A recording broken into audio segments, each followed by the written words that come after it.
I have really struggled to try and make this video work, simply because I don't think I can do Adepticon justice in this video. Also because this idea was dropped on me last minute, but at the same time, I know if I kind of keep holding on to it and not working on this in any way, it's just going to be wasted until next year. So I might as well just try to describe Adepticon as best I can, in an overall taster of what to expect and from my experiences. Adepticon is essentially a mega convention for wargame nerds. You can actually arrive early the night before to not only see Warhammer previews, but to also pick up your badge early, which you buy well ahead of time to kind of go through like other events, such as taking classes on painting. However, I kind of learned from this year that you don't necessarily need a badge. I think one thing that people are often shocked to learn about Adepticon is we have an open door policy. If you want to bring your kid up on a Saturday and walk the exhibitor hall and take a look at what's going on, we love that, because that it allows people to experience tabletop wargaming that might not really know much about it.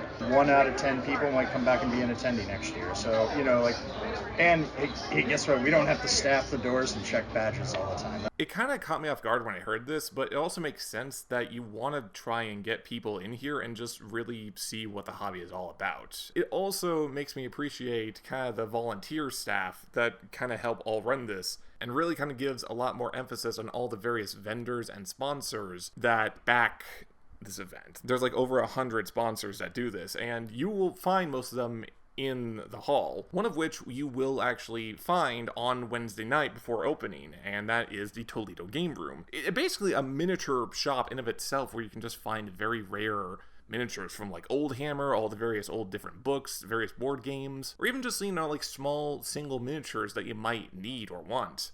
Like this Zoanthrope I picked up because I had to build a Neurothrope and I didn't want to waste a 2-man squad. Following up on that, however, when you actually do arrive as the event starts, you can easily just start wandering around and see all the competitions going on. Obviously, you got your 40k, you got your Age of Sigmar, Heresy that goes on in other rooms, but the event isn't just completely Warhammer related, though. This year I saw a lot of Star Wars Legion tournaments. There was Armada, X-Wing, I think Marvel Crisis Protocol. There's even tournaments going on for just other games that I wasn't even aware of. Like, there was a Halo miniature game that has been kind of community driven for the past couple of years with like a whole bunch of 3D prints. It's small discoveries like this that can always keep you guessing on like what you're going to discover at Adepticon the next year. Though at the same time, if you're not really into the whole like competitive scene, or you just didn't have enough time to sign up, there are like spaces just scattered around where you can just sit down and have casual matches. Moving past that, however, is of course probably one of the biggest things: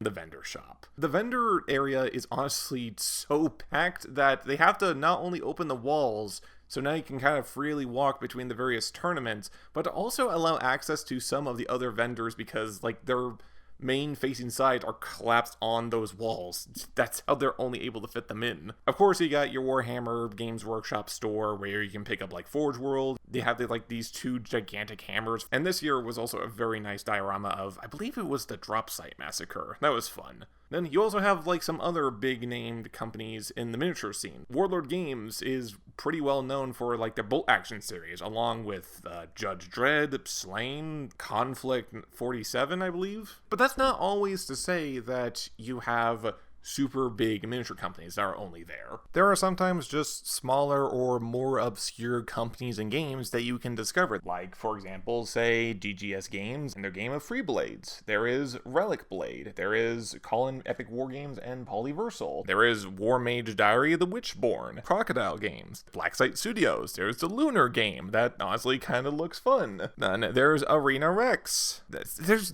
just a lot of games there that you can always discover. One such game that I discovered during my first Adepticon, which was last year, that I think by coincidence I found again this year, was the game of Nexus. And I got to talk to the creator, James Scott, a little bit about it. So Nexus is an arena combat game, and it is basically designed around having fun and talking smack to your friends. It's definitely, it's for adults, it's very mature.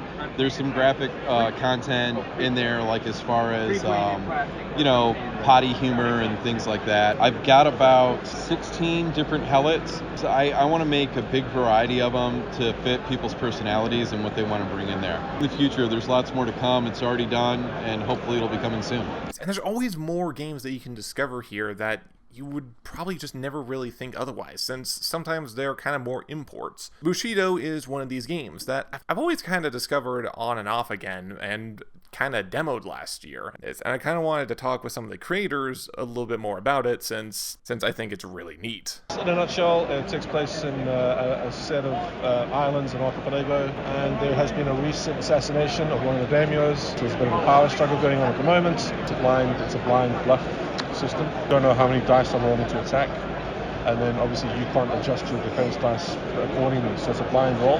Right. So we both have our dice in our hands, but you don't see mine and I don't see yours. The best way to play is to get a starter set, which will be about 60 points. That'll be 5 figures, and then from there just learn the rules around a smaller set, rather than getting too many models too soon, not enjoying the game, because it can be very tactical. That all being said, you don't always have to just go with the most popular or go with the most obscure. You can kind of go in with the in-between of, it's got a following, but it's not super popular. One of these games that I've kind of now been looking into is Malifaux. It's still really spelled super weird. But Malifaux is a very, 7 to 11 model skirmish game that uses a deck of cards for its dice system, and I think that's really cool. The demo for that was really interesting. To kind of briefly sidetrack, actually, there are a lot of demos that you can always try out. Last year, if I recall, there was like a demo game for the Shovel Knight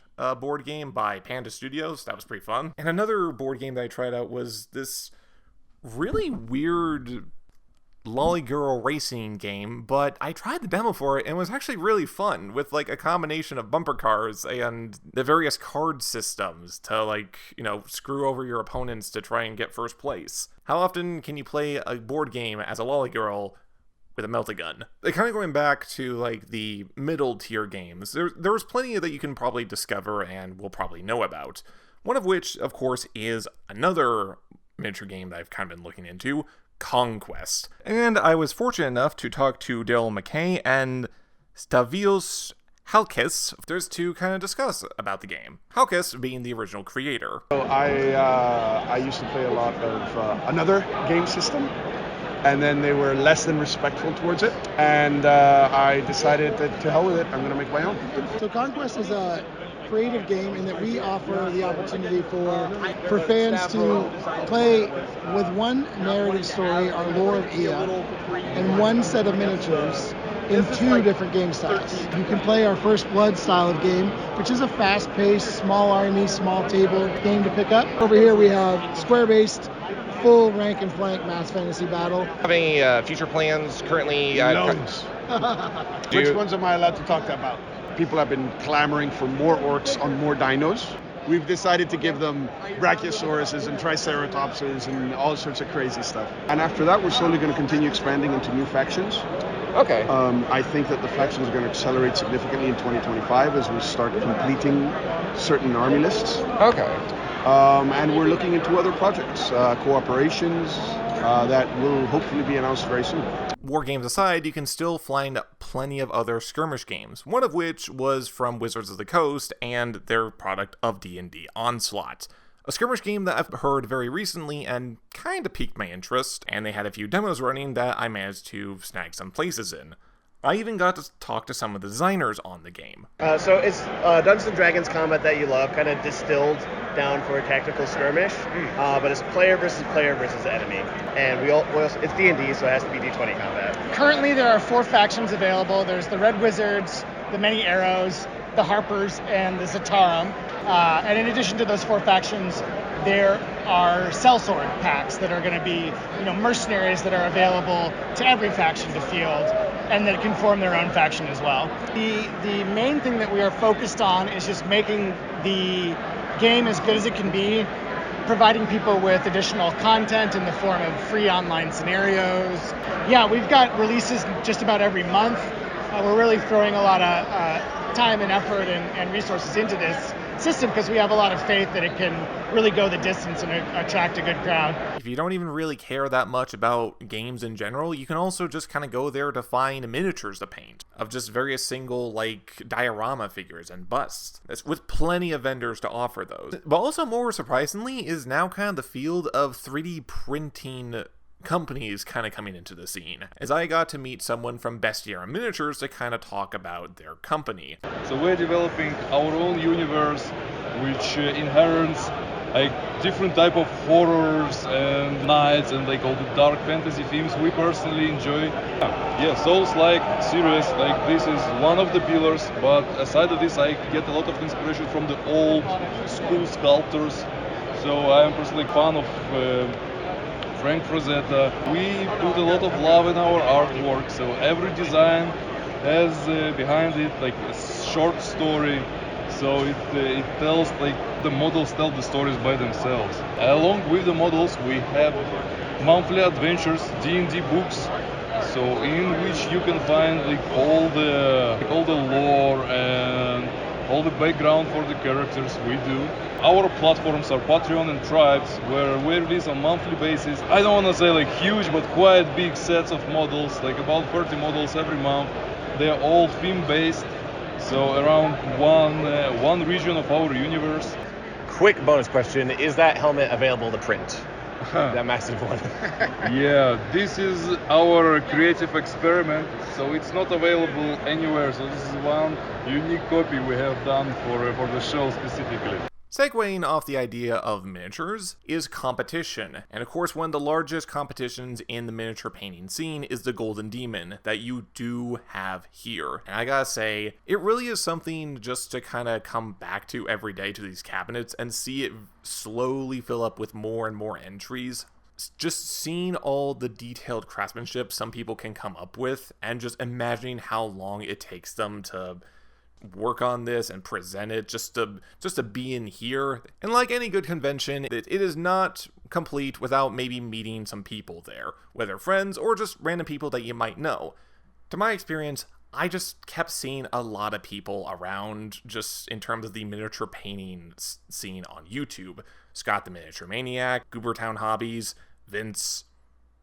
I don't really watch Vince, so I don't know him. But even more so is just that you can sometimes just stop and talk with some of these people and just have small discussions. I managed to just have a brief chat with Ninjon and just see how his day was going. I got to stop and talk with Nick and Jay from Eons of Battle and just kind of discuss their minds on previews. And that's always exciting to me because normally the only interaction I have with these creators is through comments and maybe hoping I get like a like or a comment back on them. But I think more so is when I met and discussed with Mini Wargamer Dave and his project of Ravaged Stars. Since Mini Wargamer Dave and Mini Wargaming in general, it kind of helped me get into Warhammer and really are kind of the reason why I'm doing all of this today now. So this one was actually Lazy Squire Games approached Mini Wargaming. They approached me and they said, Dave, we want to make a game with you. Design the minis, design the rule sets, all of it. I like this idea. I'm going to present it to the community, see what they think. Ran a lot of polls, got a lot of feedback. Hence the aesthetic choices, hence the fact that they're pre-assembled in the box. They come pre-assembled. Nice. The fact that the game itself will have alternate activations. Everything's community driven. The set hasn't been completely fleshed out. Alpha/beta, because we do have a framework, and it's alternate activations / initiative system, right? Okay. So it's not always you go, I go, you go, I go. Okay. Right? Sometimes it's I might go 3 times in a row, and then you go once, and I go once, and you go twice, and then things get eliminated. Okay. Right? So if we both have the same initiative, we have 3 units each of the same initiative, then it's alternate activation. So right now, first campaign of the Bell Touched being fulfilled. Once that's completed, then we launch the second campaign, which will be, the projected date is fall of 2023, and then it'll be available through GameFound, which is a crowdfunding website. And then after that, and also a part of that, is retail. So our goal is to get into retail so that, let's say you buy one of these things from the GameFound campaign, you have it delivered to you, and then you show your buddies, or you're like, hey, that's cool, where'd you get that from? The idea is, by the time that happens, retailers will have access to it, and so then people can actually get it. What is on the tabletop is physicalization of the collective consciousness of all of us put together. A side note, Dave has also posted a video of his own experience and kind of going over like mental health. I think it's very important, so maybe just small shout out to him. It's well worth it. I forgot to mention, you can also just kind of go down to the tournament scenes and just see more casual fan creations of like board displays that also can have a lot of personality put into them. Hi, Henry Cavill. And undoubtedly, when you are done with this convention, you are coming back with stuff. You're coming back with something because you got to. I picked up like these 3 kobolds in a trench coat. I finally found some milliput, which is like impossible to find in my area. I got this like massive metal D100 and this cool poster from this Australia company with like a project called Mouse Cairn. Angry Chicken. This kick-ass Adrian Smith Corn Berserker poster that I really love. There's a lot that you can always buy.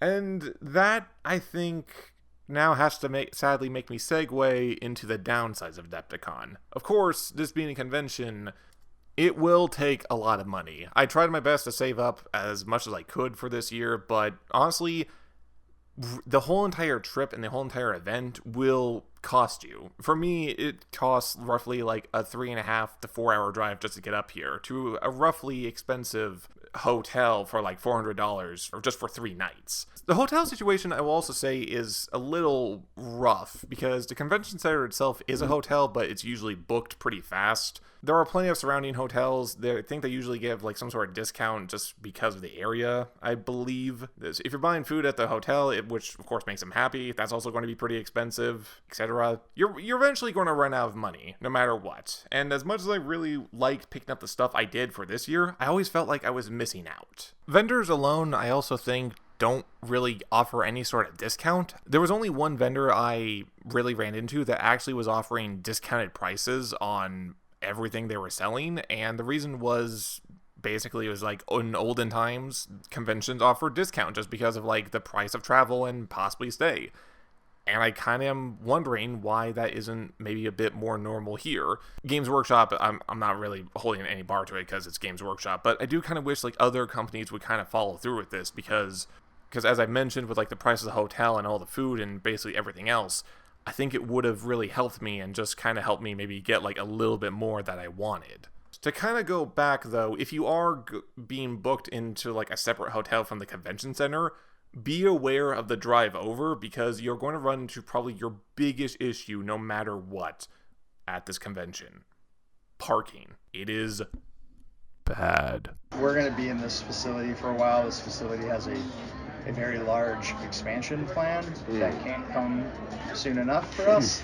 So, there's a parking garage going in. There's another 60,000 square feet of exhibit space going in. We needed all that like 2 years ago. So I also feel like just after a certain point, there's almost too much to do there that sometimes it feels like you're missing out on a whole lot. This is only my second year here, but yet I've never really signed up for any like paint classes just because like I'm still trying to save as much money and I don't really know like where all the rooms are. I'm pretty sure there were actually some more vendors that I missed based on like some other people's videos and other news of just like there's so many vendors that they are now in like different hotels at this point. There's so many just like other small events going on that you can't just be like, I want to be watching this tournament, but I also want to be watching this casual game. Crowds alone can also kind of hamper the experience, especially when I'm like trying to go back and look at some more of like the new entries for like Golden Demon. It's hard to navigate the crowd sometimes, which sucks. But I think my biggest issue is how I almost always end Adepticon so far. Last year, I kind of cut it pretty short just because I didn't know what I was getting into. It was more like a first-hand experience of what I was to expect. This year, I really did try a whole lot, from taking the whole week off vacation, and trying to prep just like a casual army to go up and play some, matches just with random people. And yet it all basically ended in a crash and burn. Long story short, I worked at a delivery job, and I needed Sunday night off. The problem was the only way to get that night off was if I worked the Saturday night, which was my final day of checking out my hotel and kind of wanting to spend at the event. So I agreed to it, but then from there, I felt like I was on a time limit. I felt like I wasn't spending my time accordingly. I was almost rushing my last day, and what should have been just like a nice send-off felt just stress-inducing. From trying to like fit as many demos in, trying to grab as much stuff as I can, while also trying to save enough for like gas and lunch. And ultimately then left me kind of panicking and fighting with myself as I try to figure out like GPS, just overall Schaumburg streets, because I'm not used to driving on roads with more than 2 lanes. It ultimately just left me kind of scrambling to like be home for like less than 10 minutes driving to work, and then later being yelled at for being 5 minutes late on delivery because my boss neglected to tell me it was an important order. I no longer work at this delivery job anymore. That was kind of part of the final straw. One final issue I would probably say is going alone can, well, feel lonely. It's going around and meeting new people and like all these content creators is great, but sometimes it can just kind of sometimes feel empty when you're just there by yourself and you don't really have anyone else that you know from your local area or whoever to kind of geek out with you with all this stuff. Which, as depressing as that is, I'm not discouraged by it. I'm kind of hoping that next year I will actually get some more friends to like join me. And that's the thing. I am doing this next year. There's all the various stuff that I just said is kind of what I always want to do going forward. I want to keep coming back to this. I want to get more into like some of the painting classes and maybe improve like some of my techniques. I want to be able to, maybe just play some more casual matches. I want to explore more games, maybe pick up some starter sets, maybe just do a whole lot more. Just always come back and see what's new, because that is what is always entertaining about this, as I've discovered. I rarely take vacations ever. I'm not that kind of person. But this, I think, is like one of the few exceptions where it's like I need to come here every year. This is my jam. This is well worth it. And it's an experience that I think every wargamer should come and experience, no matter what. So no matter how shitty the ending or goodbye may be, I'm always going to be looking forward to come back next year, because it's just that great. Thanks for watching.